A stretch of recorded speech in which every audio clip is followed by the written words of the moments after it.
இந்தன ஹிங்யாக்ன என்பதாக இந்த செய்தி வெளியாகிறது. அந்த பத்திரிகையில் அதாவது எரிபொருள் தட்டுப்பாடு இல்லை என்பதாக தகவல் வெளிப்படுத்தப்பட்டிருந்தாலும் தொடர்ந்தும் இந்த பிரச்சனை இருந்து வருவதாக ஒரு சில ஊடகங்கள் இன்றைய தினம் செய்திகளை இவ்வாறு வெளிப்படுத்தி இருக்கின்றன. எரிபொருள் தட்டுப்பாடு 3% கொடுப்பனவு தொடர்பில் ஏற்பட்ட சர்ச்சையினை தொடர்ந்து ஏற்பட்டிருந்தது.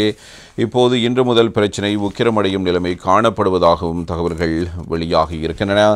இது தொடர்பான செய்தி குறித்து நாங்கள் இப்போது அவதானத்தினை செலுத்தலாம். எரிபொருள் நிலைய உரிமையாளர்களின் விலைக்கழிவு கொடுப்பனவில் 0.3% குறைப்புக்கு எதிர்ப்பு தெரிவித்து அமுல்படுத்தப்பட்டுள்ள எரிபொருள் விநியோகம் கோராத போராட்டம் தொடரும் என்று பெட்ரோலிய கூட்டுத்தாபன விநியோகர்கள் சங்கத்தின் மூத்த அதிகாரி ஒருவர் நேற்று பிற்பகல் இவ்வாறு குறிப்பிட்டிருப்பதாகவே இந்த செய்தி தரப்படுகிறது. எரிபொருள் நிலையங்களில் உள்ள எரிபொருள் இருப்பு தொடர்ந்தும் பொதுமக்களுக்கு விநியோகிக்கப்படும் என்றும் அந்த இருப்பு தெரிந்தவுடன் பெரும்பாலான எரிபொருள் நிலையங்களில் கையிருப்பில் இல்லாமல் போய்விடும் என்றும் அந்த அதிகாரி இவ்வாறு கூறியிருக்கிறார். இந்த நடவடிக்கைக்கு இணங்க நாடு முழுவதும் உள்ள அனைத்து எரிபொருள் நிலையங்களும் இரவு 8 மணிக்கு மூடப்படும் என்றும் நாடு முழுவதும் உள்ள பல எரிபொருள் நிலையங்கள் முன்பு 24 மணி நேரமும் எரிபொருளை வாங்கியதாகவும் அந்த அதிகாரி குறிப்பிட்டிருக்கிறார். கடந்த சனிக்கிழமை விண்ணப்பம் செய்யப்பட்ட எரிபொருள் நிலையங்கள் எரிபொருளை பெற்றனால் ஞாயிறு எந்த கோரல்களும் வழங்கப்படவில்லை என்று அந்த அதிகாரி கூறியிருக்கிறார். எரிபொருள் நிலைய உரிமையாளர்களும் வியாபாரம் செய்வதால் அரசாங்கம் இந்த பிரச்சனையில் கவனம் செலுத்த வேண்டும் என்று கூறிய அந்த அதிகாரி இந்த பிரச்சனைக்கு தீர்வு காண அரசு விரைவில் பேச்சு நடத்தும் என்று நம்புவதாகவும் கூறியிருக்கிறார். நாடளாவிய ரீதியில் எரிபொருள் விநியோகம் வலிமை போன்று முன்னெடுக்கப்படுவதாக இலங்கை பெட்ரோலிய கூட்டுத்தாபனம் தெரிவித்திருக்கிறது. ஏற்கனவே முன்பதிவு செய்யப்பட்ட எரிபொருள் தடையின்றி விநியோகிக்கப்படுவதாக கூட்டுத்தாபனத்தின் தலைவர் ராஜகருணா தெரிவித்திருக்கிறார். இன்று நாளைய தினத்துக்கு அதாவது 3 மற்றும் 4ஆம் தேதிகளுக்கு தேவையான எரிபொருளை எரிபொருள் நிரப்பு நிலையங்களுக்கு விநியோகிக்கும் நடவடிக்கைகள் நிறைவடைந்துள்ளதாகவும் அவரால் கூறப்பட்டிருக்கிறது. எரிபொருள் நிரப்பு நிலையங்களில் சிலவற்றின் உரிமையாளர்கள் பைசெருப்பில் ஈடுபட்டுள்ளதாக வெளியான தகவல்களையும் அடுத்து நேற்று முன்தினம் முதல் ஒரு தரப்பினரை எரிபொருள் வரிசையில் நிற்பதை காணக்கூடியதாக இருந்தது. எரிபொருள் விநியோகர்களுக்கு வழங்கப்பட்டு வந்த 0.3% கழிவு கொடுப்பனவை ரத்து செய்யும் நடைமுறை நேற்று முன்தினம் முதல் அமலுக்கு வந்தது. நாட்டில் எரிபொருள் கையிருப்பு தொடர்பில் இலங்கை பெட்ரோலிய கூட்டுத்தாபனத்தினால் இந்த அறிக்கை வெளியிடப்பட்டது. அதற்கமைய 66,188 மெட்ரிக் டன் ஆக்டேன் ஆட்டோ டீசலும் 9,444 மெட்ரிக் டன் சூப்பர் டீசலும் தற்போது கையிருப்பில் உள்ளதாக அறிக்கையில் தெரிவிக்கப்பட்டிருக்கிறது. 87,180 மெட்ரிக் டன் ஆக்டேன் 92 ரக பெட்ரோல், 13,767 மெட்ரிக் டன் ஆக்டேன் 95 ரக பெட்ரோல் கையிருப்பில் உள்ளதாக பெட்ரோலிய கூட்டுத்தாபனம் இவ்வாறு கூறுகிறது. இதனிடையே 7 நாட்களுக்குள் 4,626 மெட்ரிக் டன் ஆட்டோ டீசலும் 1,111 மெட்ரிக் டன் லங்கா சூப்பர் டீசலும் 3,806 மெட்ரிக் டன் ஆக்டேன் 92 ரக பெட்ரோலும் 119 மெட்ரிக் டன் ஆக்டேன் 95 ரக பெட்ரோலும் விநியோகிக்கப்பட்டுள்ளதாக இலங்கை பெட்ரோலிய கூட்டுத்தாபனத்தினால் இது பற்றிய விடயங்கள் இவ்வாறு தெளிவுபடுத்தப்பட்டிருக்கின்றன.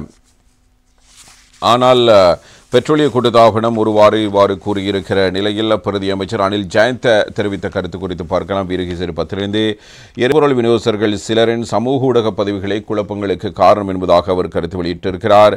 எரிபொருள் விநியோகர்கள் சிலர் சமூக ஊடகங்களில் பதிவிட்ட ஒரு சில பதிவுகள் காரணமாகவே மக்கள் மத்தியில் எரிபொருள் தட்டுப்பாடு ஏற்பட போவதென்ற குழப்பம் ஏற்பட்டிருக்கிறது. எனினும் நாட்டில் எரிபொருளுக்கு எந்த தட்டுப்பாடும் இல்லை என பொருளாதார பிரதி அமைச்சர் அனில் ஜெயந்த் இவ்வாறு தெரிவித்திருக்கிறார். எரிபொருள் நிரப்பு நிலையங்களில் ஏற்பட்டுள்ள வரிசை நிலைமை தொடர்பில் பாராளுமன்றத்தில் சனிக்கிழமை தெளிவுபடுத்தும் போதே அவரால் இவ்வாறு இந்த தெளிவுபடுத்தல் வழங்கப்பட்டிருக்கிறது. எரிபொருள் நிரப்பு நிலையங்களில் பொதுவாக 1,100 முதல் 1,300 முற்பதிவுகளை மேற்கொள்கிற போதும் தற்போது அந்த முற்பதிவு அதனை விட அதிகமாக எரிபொருள் நிரப்பு நிலையங்களால் முன்பதிவு செய்யப்பட்டிருக்கிறது. இந்த நிலையில் ஒரு சில தரப்பினர் மாத்திரமே விநியோக நடவடிக்கையிலிருந்து விலகி நிற்கிறார்கள். அதேபோன்று இந்த விடயம் தொடர்பில் சமூக ஊடகங்களில் எரிபொருள் விநியோகத்தர்கள் சிலர் பதிவிட்ட ஒரு சில பதிவுகள் காரணமாகவே மக்கள் மத்தியில் எரிபொருள் தட்டுப்பாடு ஏற்பட போவது என்ற குழப்பம் ஏற்பட்டது. நாட்டில் மீண்டும் ஒரு முறை வரிசை யுகத்தை உருவாக்க வேண்டும், அரசாங்கத்தின் செயற்பாடுகளை முடக்க வேண்டும் என்ற நோக்கத்தில் ஒரு சிலர் திட்டமிட்டு செயற்பட்டு வருகிறார்கள். எனினும் நாட்டில் எரிபொருளுக்கு எந்த தட்டுப்பாடும் இல்லை. அத்துடன் இந்த எரிபொருள் விநியோகம் தொடர்பான பிரச்சினை எழுவதற்கு காரணம் இதுவரை காலமும் எரிபொருள் நிரப்பு நிலையங்களுக்கு எரிபொருளை வழங்குகின்ற போது 3% லாபத்தை எரிபொருள் நிலையங்கள் பெற்றுக்கொள்கின்றன. இவ்வாறு எரிபொருள் நிலையங்களுக்கு அதீத லாபம் செல்வதாக ஏற்கனவே பெட்ரோலிய கூட்டுத்தாபனம் அறிவித்திருந்தது. அந்த அதீத லாபம் எரிபொருள் நிரப்பு நிலையங்களுக்கு செல்லாது, பொதுமக்களுடைய பணம் திரைசேரிக்கு செல்ல வேண்டிய பணம். ஆகவே இந்த லாபத்துக்கு நியாயமான முறையில் பொதுமக்களுக்கு பெற்றுக் கொடுக்கும் நோக்கில் நோக்கில் இந்த எரிபொருள் நிரப்பு நிலையங்களுக்கு கிடைக்கின்ற 3% லாபத்திலேயே நியாயமானதொரு திருத்தத்தை மேற்கொள்வதற்கு அரசாங்கம் முயற்சி எடுத்து வருகிறது. இந்த முயற்சிக்கு எதிராகவே சில எரிபொருள் விநியோகத்தர்கள் எதிர்ப்பு நடவடிக்கையில் ஈடுபட்டு வருகிறார்கள். எரிபொருள் நிலையங்களுக்கு இவ்வாறு 3% லாபம் செல்வதால் சுமார் 35 பில்லியன் ரூபாவை திரைசேரி இழப்பதாக பெட்ரோலிய கூட்டுத்தாபனம் ஏற்கனவே தெரிவித்திருக்கிறது. எனவே இந்த லாபத்தை நியாயமான முறையில் எரிபொருள் நிலையங்களுக்கும் பொதுமக்களுக்கும் பெற்றுக் கொடுக்கும் நோக்கத்திலேயே இந்த திருத்தம் மேற்கொள்ளப்பட்டிருக்கிறது. இருந்தபோதிலும் இந்த விடயம் தொடர்பில் அதிகமான எரிபொருள் நிரப்பு நிலையங்கள் பெட்ரோலிய கூட்டுத்தாபனத்துடன் அரசாங்கத்துடன் பேச்சுவார்த்தை நடத்த தயாராக இருக்கின்றன. ஒரு சிலர் மாத்திரமே இந்த எதிர்ப்பு போராட்டத்தில் திட்டமிட்டு ஈடுபட்டு வருகிறார்கள். அதனால் எரிபொருள் தொடர்பில் மக்கள் குழப்பமடைய தேவையில்லை என்பதாக பிரதி அமைச்சர் அனில் ஜெயந்த் ஏற்கனவே இது பற்றிய விடயங்களை வெளிப்படுத்தியிருக்கிறார். இதே சந்தர்ப்பத்தில் இன்னும் ஒரு தகவல் குறித்து நாங்கள் அவதானத்தினை செலுத்தலாம். காஞ்சன விஜயசேகர முன்னாள் அமைச்சர் தெரிவித்த கருத்து, நீதிமன்றத்தின் உத்தரவை செயற்படுத்த உரிய நடவடிக்கைகளை முன்னெடுத்தோம் என்பதாக அவர் கூறியிருக்கிறார். இயலாமையை மறைத்துக் கொள்ள பிறர் மீது பழி சுமத்த வேண்டாம் என்பதும் அவருடைய கருத்தாக அமைகிறது. இலங்கை பெட்ரோலிய கூட்டுத்தாபனத்தின் தீர்வை வரி சூத்திரத்தை அமுல்படுத்துவதை தடுக்கும் வகையில் பிறப்பிக்கப்பட்ட உத்தரவை உயர்நீதிமன்றம் 2024 ஆகஸ்ட் மாதம் ரத்து செய்தது. நீதிமன்றத்தின் தீர்மானத்தை செயற்படுத்த சட்டம் அதிபரின் ஆலோசனைகளை கோரினோம். நீதிமன்றத்தின் தீர்மானத்தை செயற்படுத்த உரிய நடவடிக்கைகளை முன்னெடுத்தோம் என்று முன்னாள் மின்சக்தி வலுசக்தி அமைச்சர் காஞ்சனை இவ்வாறு கூறியிருக்கிறார். நீதிமன்றத்தின் தீர்மானத்தை கடந்த அரசாங்கம் செயற்படுத்தவில்லை என்று தமது இயலாமையை மறைத்துக் கொள்ள பிறர் மீது பழி சுமத்துவதை அரசாங்கம் தவிர்த்துக் கொள்ள வேண்டும் என்றும் வலியுறுத்தியிருக்கிறார். எரிபொருள் விநியோகத்தில் ஏற்பட்டுள்ள நெருக்கடி நிலைமை குறித்து தனது உத்தியோகபூர்வ எக்ஸ் வலைதளத்தில் மேற்கொண்ட இவ்வாறு பதிவேற்றம் செய்திருக்கிறார்.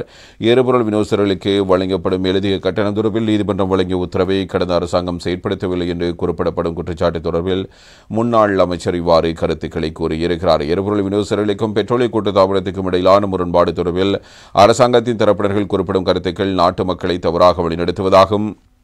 இலங்கை பெட்ரோலிய கூட்டுத்தாபனத்தின் தீர்வை வரி சூத்திரத்தை அப்போதைய அரசாங்கம் செயற்படுவதை தடுக்கும் வகையில் எரிபொருள் விநியோகஸ்தர் சங்கம் 2022 ஆண்டு உயர்நீதிமன்றத்திலும் 2023 ஆண்டு மேன்முறையீட்டு நீதிமன்றத்திலும் உத்தரவை பெற்றுக் கொண்டது. எவ்வாறாயினும் 2024 ஆகஸ்ட் 30 உயர்நீதிமன்றம் அந்த உத்தரவுகளை ரத்து செய்யும் வகையில் உத்தரவு பிறப்பித்த நிலையில் ஆட்சி மாற்றம் ஏற்படும் வகையில் நீதிமன்றத்தின் உத்தரவை செயற்படுத்துவதற்கு உரிய ஆலோசனைகளை வழங்குமாறு வலுசக்தி மற்றும் சக்தி வலு அமைச்சு சட்டமா அதிபர் திணைக்களத்தை எழுத்து மூலமாக அறிவுறுத்தியிருந்தது. தமது இயலாமையை மறைத்துக் கொள்வதற்கு கடந்த அரசாங்கத்தின் மீது பழி சுமத்துவதை ஆளுந்தரப்பு தவிர்த்துக் கொள்ள வேண்டும். நீதிமன்றத்தின் உத்தரவை செயற்படுத்துவதற்குரிய நடவடிக்கைகளை நாங்கள் முன்னெடுத்தோம் என்பதாக முன்னாள் அமைச்சர் காஞ்சன விஜயசேகர இந்த எரிபொருள் நெருக்கடி குறித்து கருத்து வெளிப்படுத்தி இருக்கிறார். இதே நேரத்தில் அமைச்சர் நலிந்த ஜெயதிசவும் இது பற்றிய கருத்துக்களை கூறியிருப்பதை நாம் பார்க்கக்கூடியதாக இருந்ததே. ஒரு நிகழ்வின் பின்னர் வெளியில் வரும்போது ஊடகரால் எழுப்பிய கேள்விக்கு அவர் பதிலளித்திருக்கிறார். திட்டமிட்டு வரிசையை ஏற்படுத்தியிருப்பதாக அவரால் ஒரு குற்றச்சாட்டு முன்வைக்கப்படுகிறது. எனவே இந்த பிரச்சனையுமின்றி எரிபொருள் விநியோக நடவடிக்கைகள் இடம்பெறும் என்பதுதான் அமைச்சரால் கூறப்பட்டிருக்கிற கருத்தாக அமைகிறது. நாட்டில் எரிபொருளுக்கு தட்டுப்பாடு ஏற்பட்டுள்ளமையால் மீண்டும் எரிபொருள் நிலையங்களில் வாகனங்கள் வரிசையில் நிறுத்தி வைக்கப்பட்டுள்ளதாக தெரிவிக்கிறார்கள். எனினும் அனைத்து எரிபொருள் நிலையங்களுக்கும் தேவையான எரிபொருள் தொடர்ச்சியாக எவ்வித தடையின்றி விநியோகிக்கப்படுகிறது. எவ்வாறாயினும் மாத இறுதியில் எரிபொருள் விலை அதிகரிக்கலாம் என்பதற்காக ஒரு சில எரிபொருள் நிரப்பு நிலையங்களில் வரிசைகள் உருவாகி இருந்தன. எனவே ஊடகங்கள் மற்றும் எதிர்க்கட்சி உறுப்பினர்கள் நாட்டில் எரிபொருளுக்கு பற்றாக்குறை நிலை வருவதாக பொதுமக்களை அச்சுறுத்தி வருகிறார்கள். சில பகுதிகளில் எரிபொருள் பற்றாக்குறை ஏற்பட்டமை தொடர்பில் தெரியவந்ததை அடுத்து விரைந்து அப்பிரச்சினைக்கு தீர்வு காணப்பட்டது. எனினும் தற்போது எந்தவித சிக்கலும் இல்லை. அவசியமான எரிபொருள் எம்மிடம் உள்ளது. கடந்த அரசாங்கங்களில் அமைச்சர் பதவி வகித்தவர்கள் மற்றும் அவர்களுடன் தொடர்புடையோருக்கு சொந்தமாக பல எரிபொருள் நிலையங்கள் இருக்கின்றன. அதை இந்த நாட்டு மக்கள் நன்கு அறிவார்கள். எரிபொருள் நிலையத்தின் உரிமையாளர்கள் திட்டமிட்டு இவ்வாழ்ந்த நிலையை உருவாக்கினார்கள். எரிபொருள் கூட்டுத்தாபனத்துடன் இவ்விடயம் தொடர்பில் கலந்துரையாட உள்ளோம். எரிபொருள் கூட்டுத்தாபனம் பொதுமக்களுக்கான சேவை வழங்கும் நிறுவனமாகும். மக்களின் பெரும்பான்மை ஆணையை பொறுப்பேற்ற அரசாங்கம் செயற்படுகிறது. ஏனைய சிறுகுழுக்களின் செயல்களைக் கண்டு யாரும் அச்சம் கொள்ள தேவையில்லை என்பதாக அமைச்சர் நலிந்த ஜெயதிச இவ்வாறு தெரிவித்திருக்கிறார்.